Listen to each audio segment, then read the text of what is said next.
কথায় আছে না, ওস্তাদের মার শেষ রাতে। ঠিক তেমনই এখন অবস্থা হয়েছে ভারতীয় ক্রিকেটের।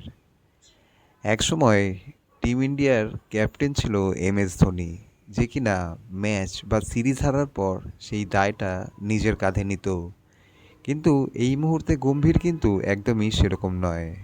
বারবার একটাই কথা সে বলে, মানে তার বক্তব্য হচ্ছে ক্রেডিট নেওয়া। সে টিম জিতুক বা হারুক, যে আমি করেছি, আমি করে দেখিয়েছি, আমার টিমের ছেলেরা নয়, আমি বারবার পারফর্ম করে দেখিয়েছি। যেরকম একটা ডায়লগ আছে না, এক ছক্কে নে ওয়ার্ল্ড কাপ নেই জিতা, ব্যাপারটা ঠিক সেরকমই। আমরা এতদিন ভাবতাম হয়তো ধোনি সবার ক্রেডিট নিয়ে নিত, কিন্তু এখানে দেখছি না। ধোনি একদিকে ঠিক ছিল যে টিম হারার পরও সে বারবার নিজেকে দোষারোপ করতো, যে হ্যাঁ আমার জন্য টিম হেরেছে, বা আমার পারফরমেন্সের জন্য, আমার কিছু ভুল ডিসিশনের জন্য টিম হেরেছে। কিন্তু গম্ভীর এইখানে কিন্তু একেবারে অন্যরকম। গম্ভীর কিন্তু বারবার একটাই কথা বলে যে আমার প্ল্যানিং ঠিক ছিল, টিম তার নিজের দোষে হেরেছে। মানে এখানে বারবার সে প্রমাণ করতে চায় যে না, আমি ঠিক, কিন্তু আমার টিম মেম্বারগুলো ভুল, মানে আমি সর্বে সর্বা, আর আমার দ্বারা ভুল হতে পারে না। ব্যাপারটা ঠিক এই রকম হয়ে গেছে। এই মুহূর্তে আমরা যদি টেস্ট সিরিজে ইন্ডিয়ার রেকর্ড দেখি, এত দিন এত বছর টিম ইন্ডিয়াকে কিন্তু ঘরের মাঠে কেউ হারাতে পারতো না, বাইরে গিয়ে সে হেরে আসতো। 4-5টা ম্যাচ বা 3 ম্যাচের সিরিজে একটা হেরে আসতো, কিন্তু একেবারে হোয়াইট ওয়াশ বা পরপর কিন্তু কেউ হারাতে পারতো না। এই মুহূর্তে কিন্তু ইন্ডিয়ার গম্ভীর আসার পর থেকে সেই ট্র্যাক রেকর্ডটা একেবারেই বদলে গেছে। কারণ ঘরের মাঠে টিম ইন্ডিয়াকে এখন সবাই এসে হারিয়ে দিচ্ছে। যেমন আমরা লাস্ট দেখলাম আগের বছর নিউজিল্যান্ড হারালো হোয়াইট ওয়াশ 3-0। তারপর অস্ট্রেলিয়া গিয়ে হেরে এলো পুরোপুরি 3-1-এ। 5 ম্যাচের সিরিজ ছিল। আর এখানে সাউথ আফ্রিকাও 2-0 হারিয়ে দিল। আর হারিয়ে তারা রেকর্ডও করলো, সবচেয়ে বেশি রানে তারা ইন্ডিয়াকে হারালো টেস্ট সিরিজের। ইন্ডিয়া কিন্তু এত বেশি রানে এর আগে কোনো দিন হারেনি। প্রায় 408 রান, মানে 408 থেকে 410 রানে ইন্ডিয়াকে হেরেছে। ইন্ডিয়া এই সিরিজটা, এই সেকেন্ড ম্যাচটা হেরেছে। তো তোমরাই বলো বন্ধুরা, এরকম পারফরমেন্স করার পর কি গম্ভীরকে কোচের পদে রাখা উচিত? কিন্তু এখানে আবার আরেকটা ব্যাপারও আছে।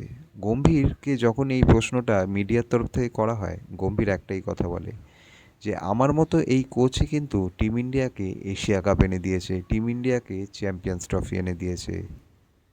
মানে সে দেখাই যাচ্ছে সে নিজের বড়াই করছে মিডিয়ার সামনে। মানে সে নিজের ভুলগুলোকে কিন্তু কোনোভাবেই দেখছে না। ব্যাপারটা ঠিক এইখানেই। আরে ভাই, ওটা ছিল T20 এশিয়া কাপ, আর ওটা ছিল 50 ওভারের চ্যাম্পিয়ন্স ট্রফি। তো সেইগুলোতে তো ইন্ডিয়ার পারফরমেন্স আগে থেকেই ভালো ছিল। তুই তো এসে ভাই আলাদা কিছু করিসনি সেখানে। এটা কিন্তু গম্ভীর কোনোদিনই বা কোনোভাবেই মানতে চাইছে না। আমি যদি পুরনো কোচদের রেকর্ড বলি, মানে অনিল কুম্বলে বলো, রবি শাস্ত্রী বলো, রাহুল দ্রাবিড় বলো, তারা কিন্তু মিনিমাম 20-30টা টেস্ট সিরিজের মধ্যে 3-4টে সিরিজ তারা হেরেছে। তাও ঘরের মাঠে নয়, বাইরে গিয়ে। কিন্তু এই মুহূর্তে গম্ভীর থাকার ফলে কিন্তু ব্যাপারটা ঠিক উল্টো হয়ে গেছে, যে কেউ এসে হারিয়ে দিচ্ছে। একমাত্র ওয়েস্ট ইন্ডিজের সাথেই ইন্ডিয়া টেস্ট সিরিজ জিতেছে। ওয়েস্ট ইন্ডিজ যে কিনা এই মুহূর্তে 1 থেকে 10 যদি আমরা WTC টেস্ট র্যাঙ্কিং দেখি, সেখানে কিন্তু 8 বা 9 তারা রয়েছে। তাই 8 বা 9 নম্বর টিমের সাথে সিরিজ জেতাটা নিশ্চয়ই কোনো বড় একটা ব্যাপার নয়। এখানে কিন্তু বাংলাদেশও ওয়েস্ট ইন্ডিজকে টেস্ট সিরিজে হারিয়ে দেয়, সেটা আমরা সবাই দেখেছি। বাংলাদেশের মতো একদম খারাপ গজামার্কা টিম যে কিনা ওয়েস্ট ইন্ডিজকে হারিয়ে দিচ্ছে, সেখানে ইন্ডিয়া তো হারাবেই। আর বাংলাদেশ তো দেখছই, আয়ারল্যান্ড বা আদার্স ছোটোখাটো টিমের সাথেই সিরিজ তারা খেলে। তো এই মুহূর্তে কিন্তু গম্ভীরের টেস্ট সিরিজের মানে টেস্ট কোচিং থেকে রিজাইন দেওয়া উচিত। আমি বলবো ওয়ানডে আর T20তে সে কিন্তু থাকুক, কোনো ব্যাপার না, সে থাকুক। কারণ এখানে টিম আপাতত ভালো পারফর্ম করছে, তাই গম্ভীর সেখানে থাকুক। কিন্তু অস্ট্রেলিয়াতেও আমরা দেখলাম সিরিজ ইন্ডিয়া হেরেছিল ওয়ানডেতে। এবার মেন ম্যাটারটা এইখানেই যে গম্ভীরের জায়গায় এই মুহূর্তে কার কোচ হওয়া উচিত। গম্ভীরের জায়গায় আমি এখানে একটাই জিনিস বলবো, গম্ভীরের জায়গায় এখানে সৌরভ গাঙ্গুলিকে তোমরা কোচ হিসেবে দেখতে পারো, বা এম এস ধোনির কাছে কিন্তু কোচ হওয়ার জন্য রিকোয়েস্ট যেতেও পারে। আমি একটাই কথা বলবো, এই দুজন মানুষকে এই মুহূর্তে টিম ইন্ডিয়ার পাশে দরকার, বিশেষত টেস্ট ফরম্যাটের জন্য। টেস্ট ফরম্যাটে যখনই এই দুটো বিশেষজ্ঞ প্লেয়ার, এক্সপার্ট প্লেয়ার দলের সাথে যুক্ত হবে, বা কোনো বিদেশি ভালো কোচ যখনই যুক্ত হবে দলের সাথে, তখনই কিন্তু টিম ইন্ডিয়ার টেস্ট সিরিজের এই হারের রেকর্ডটা চেঞ্জ হবে। যতদিন গম্ভীর আছে টেস্টের কোচ হিসেবে, সেখানে কিন্তু কোনো রকম কোনো পরিবর্তন আসবে বলে আমার মনে হচ্ছে না। কারণ আমরা ওয়ানডে টি-20তে দেখেছি, ওয়ানডেতে তো হয়ও না, ছেড়ে দাও, ওয়ানডেতে মিনিমাম 1 থেকে 2টো অলরাউন্ডার হয় একটা টিমে, মানে প্লেয়িং ইলেভেনের মধ্যে। আর টেস্টে এতদিন একটাই অলরাউন্ডার হতো, কিন্তু আমরা দেখেছি এই 2 ম্যাচের টেস্ট সিরিজে 3টে অলরাউন্ডার টিম ইন্ডিয়া খেলিয়েছে, মানে ইন্ডিয়ান কোচ খেলিয়েছে আর কি। সেটা হচ্ছে অক্ষর প্যাটেল, ওয়াশিংটন সুন্দর আর নীতিশ রেড্ডি। 3টে অলরাউন্ডার খেলানোর কি মানে, তা আমরা কিন্তু কেউই আজ অব্দি বুঝতে পারলাম না।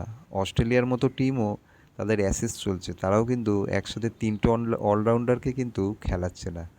ব্যাপারটা ঠিক এইখানে। গম্ভীরের টেস্ট কোচিংটা অনেকটা হাস্যকরের মতো। মানে আগে আমরা গ্রেগ চ্যাপেলকে দেখতাম, গ্রেগ চ্যাপেল যতদিন ছিল টিম ইন্ডিয়ার টেস্ট টিমটাকে তারা ধ্বংস করে দিয়েছিল, সে একাই ধ্বংস করে দিয়েছিল। হয়তো ইন্ডিয়া যে অস্ট্রেলিয়াকে জিততো তারই বদলা সে নিয়েছিল।